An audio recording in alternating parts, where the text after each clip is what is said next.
All right, so my child's at a game, suspect concussion symptoms. I know there's a trainer there, but can you walk me through the steps of what happens if a child gets a concussion during a game of any kind? Yeah, good question. Like I said, it's very similar in regards to the protocol as it pertains to when there's not an athletic trainer there.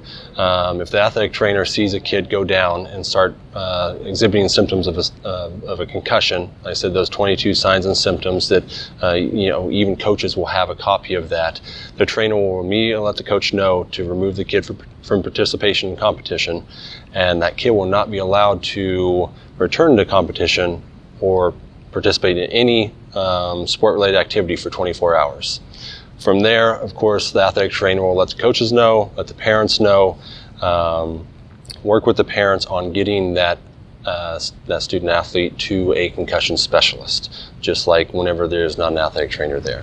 That's kind of the main thing, is get the athlete out of competition in a safe manner and keep them out for a 24-hour period at least until they are seen by a concussion specialist or someone trained in the recognition and management of a concussion. So that's kind of the number one key thing. And again, even if an athletic trainer is there, a coach, if they see it and the athletic trainer does not, if a parent sees it, if a teammate sees it, like I said, anyone can remove that athlete from participation if they notice signs and symptoms of a concussion. Will the athletic trainer that's on duty be able to help me answer some questions and point me in the right direction about next steps once my child's pulled from the game? Absolutely, and that's their whole goal, is being there at the competitions, is once they remove the kid from the competition, is really working with the coach and the parents. A lot of it is educational. So I said we'll be able to educate the parents on the next steps of the process, of who to see. We have a list of some concussion specialists that we may recommend to the parent and help them get in. Usually we like to see the athlete be seen by a concussion specialist within that 24 to 48 hour period from the initial injury.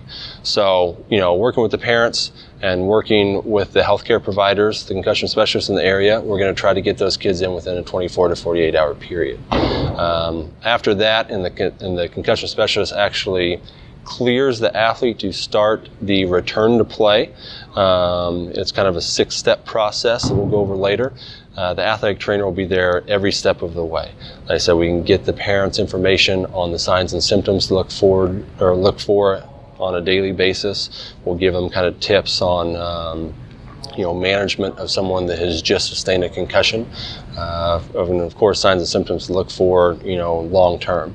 But ultimately, once you kind of get them to that concussion specialist, they're cleared to start the return to play. That's where we'll step in and work with the families directly on setting up locations and dates and times of working with the athlete to help them get through those return to play steps.